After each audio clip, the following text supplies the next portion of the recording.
The pause of rising interest rates has stopped.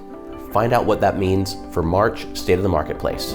Welcome back to another episode of State of the Marketplace for March 2022. And the big story in March is the rapid increase in interest rates. So in February, we had a little rise, and then it was because of the Ukraine war, then it bumped back down. We said, wonder how long this is gonna stay down. Wink, wink, wink. Well, it didn't stay down long. No. It went straight up. In the beginning of March, we started out at 3.76%. By the end of March, we're at 4.67%. Correct. So almost 1% rise in interest rate. So it was funny because in our last episode we said it's going to be short term, and we got a lot of comments like, "Well, how short?" It's like could be a few weeks, could be longer. 10 days maybe. Yeah. Yeah, it was super short, and then it just literally March 1, it was like someone turned the faucet on, and the rates just started rising. I can't remember whenever they've risen this quickly. So what does that mean for affordability?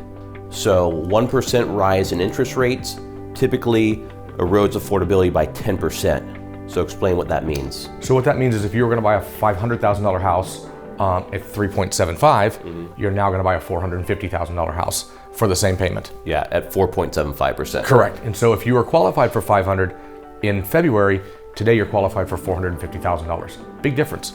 And we're going to talk about that a little bit more as we watch the inflation rise. So despite the rise in interest rates, prices we are still seeing increase. And this is all due because of low inventory. So let's talk a little bit about what one of the problems is as far as why we ended up in this low inventory situation. If you look at the number of homes that were being built over the past 50 years, in I think 03 to 07, we had a record number of homes being built. Then now, so we overbuilt, completely overbuilt, totally overbuilt. Then the market crashed. Then we went 14 years of below average number of homes being built. So now, whenever you had the increased demand, there's just no homes. Correct. And so when we have people looking for something that's a 2011 vintage, 2014, there's not that much out there. And now people are scrambling to get the new homes, but they can't build them fast enough. Yeah, everybody wants new because we live in that HGTV generation, and that's, they want the newest and the best.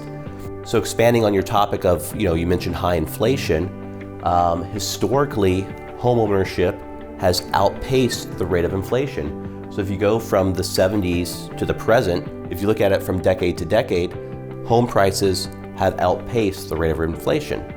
So talking about inflation, that brings us to appreciation. And appreciation, if you're looking at it just for this year, from January through March of this year, we're at 2.7%, which would take us somewhere between 10 and 12% for the year.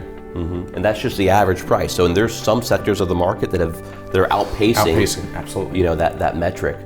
So in summary, the data just does not support prices coming down anytime soon. Despite what you hear conspiracy theorists say that we're in a bubble or not, we're not seeing prices coming down anytime soon. That's not what the data says anyways. The data doesn't lie.